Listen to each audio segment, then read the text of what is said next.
दोस्तों, आज की कहानी है माजी वो भी तो नौकरी करती हैं। दोस्तों, कहानी शुरू करने से पहले अगर आपने हमारे चैनल को सब्सक्राइब नहीं किया है तो सब्सक्राइब कर लीजिए ताकि आपके पास पहुंचे हर नया वीडियो। अरे रिंकी, जल्दी से खाना परोस दीदी के लिए। और हाँ, रोटियां अगर ठंडी हो गई तो दूसरी गरम रोटियां बना दे।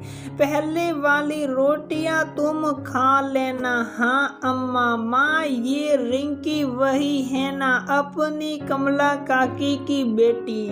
हाँ हाँ, वही है। अब कमला की उम्र हो चली और तबीयत भी ठीक नहीं रहती, इस लिए वह गाँव चली गई। उसने ही अपनी जगह रिंकी को रख गई। ये हैं शारदा जी और उनकी बेटी काजल।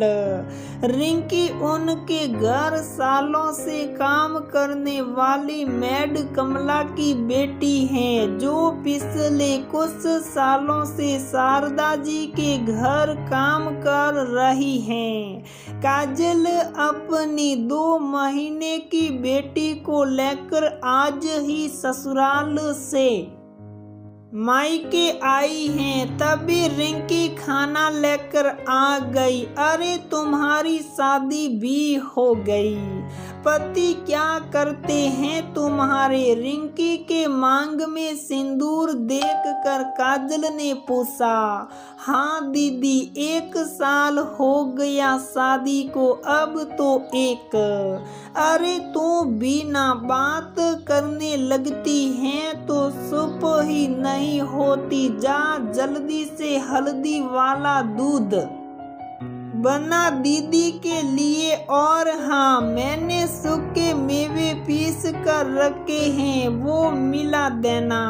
हाँ अम्मा, अभी बनाती हूँ। चल तू खाना शुरू कर बेटा, नहीं तो ठंडा हो जाएगा।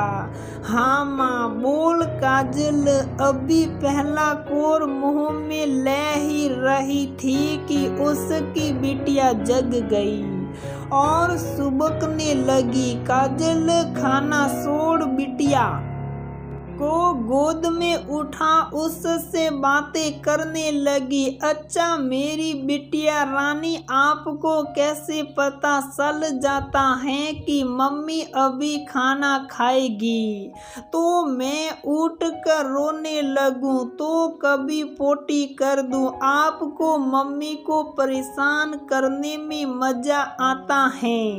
ओ मेरी नोटी प्रिंसेस किसन से रिंकी बड़ी ध्यान से काजल को देख रही थी। अरे तुमने खाना क्यों छोड़ दिया बेटा? लाओ मैं इसे संभालती हूँ, तुम आराम से खाना खा लो। नहीं माँ, पहले मैं इसे दूध पिला देती हूँ, फिर आराम से खाऊंगी।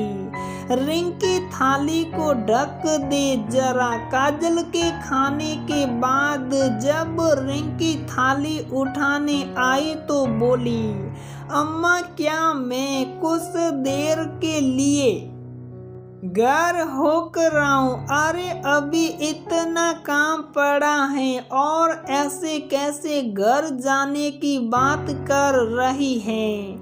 रिंकी उदास होकर शारदा जी की तरफ देखने लगी। अरे ऐसे क्या देख रही हैं? चल अभी जल्दी जल्दी काम निपटा, फिर चली जाना। आज बहुत काम है। काजल जा बेटा, तू थोड़ी देर आराम कर।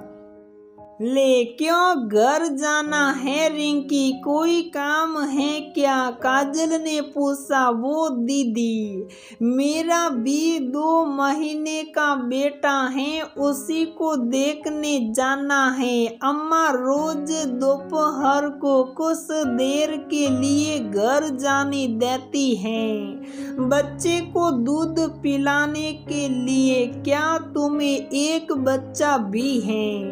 इतने छोटे बच्चे को छोड़कर क्यों काम कर रही हैं? तुम्हारे पीछे उसे कौन संभालता है? दीदी शादी हो गई, बच्चे हो गए, नहीं काम करूंगी तो कहाँ से खाऊंगी और बच्चे को पालूंगी? पति की कमाई बहुत कम है, मैं काम पर आ जाती हूँ तो सास संभालती हैं। रिंकी की बातें सुनकर काजल को बहुत बुरा लगा।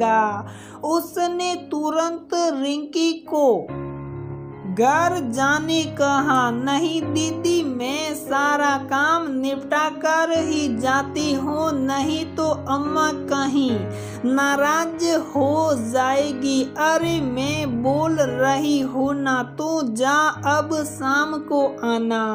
मगर दीदी, दोपहर का खाना भी तो बनाना है, वो मैं बना लूंगी, तू जा अभी। उसके जाने के बाद शारदा जी कमरे से आती हुई बोली, अरे रिंकी कहाँ गई? वो घर गई है, ऐसे कैसे बिना बताए चली गई? कब आएगी पता नहीं, इतना काम पड़ा है। माँ, मैंने उसे जाने कहाँ है, अब जो काम बसा है वो हम दोनों मिलकर कर लेंगे।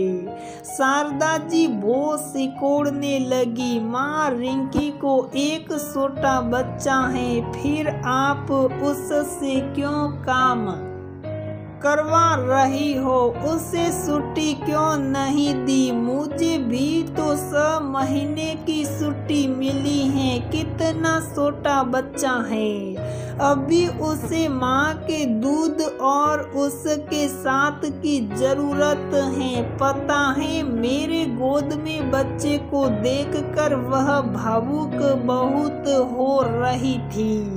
अरे मैं क्यों बोलूंगी, वह खुद ही 1 महीने बाद आ गई कि मुझे काम करना है, तो इसमें मेरी क्या गलती? छुट्टी दे दूंगी तो खाएगी कहाँ से? फिर तुम नौकरी करती हो इसलिए तुम्हें छुट्टी मिली है। वो कौन सी नौकरी करती हैं? जाने दो, इतनी चिंता मत करो, ये सब बहुत मजबूत होते हैं, कुछ नहीं होता उसे।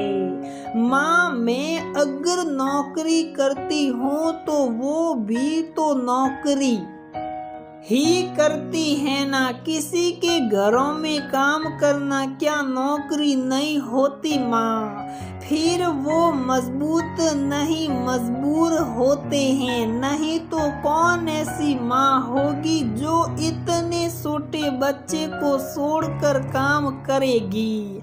देखो माँ, जब वो शाम को आएगी तो उसे छुट्टी दे देना और बच्चे को 6 महीने का होने के बाद ही वापस बुलाना, तब तक हम दूसरी मेड रख लेंगे, फिर उसका जो पैसा होगा वह सब दे देना।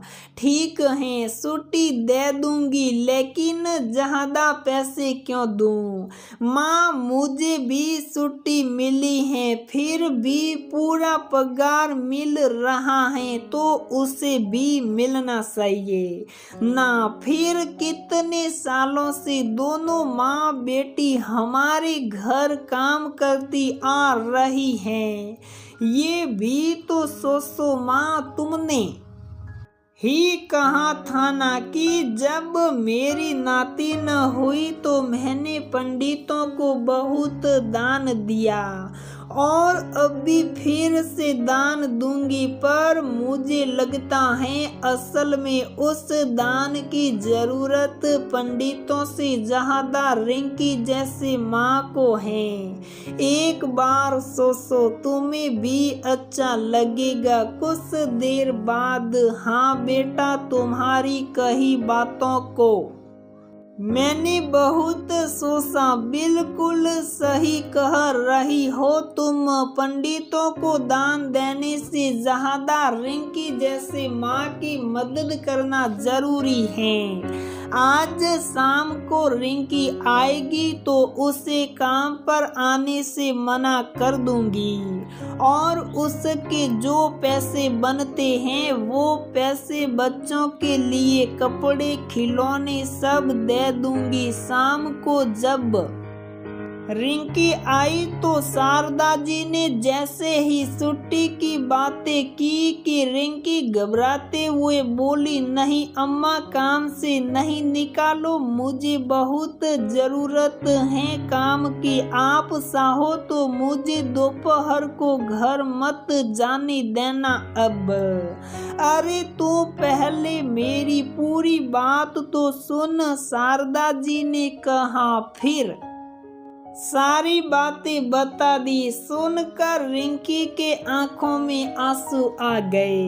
वो बहुत खुश हुई। फिर शारदा जी और काजल के पैर छूते हुए बोली, आप दोनों का ये एहसान जीवन भर नहीं भूलूंगी। रिंकी की खुशी देखकर आज शारदा जी को भी बहुत सुकून मिल रहा था।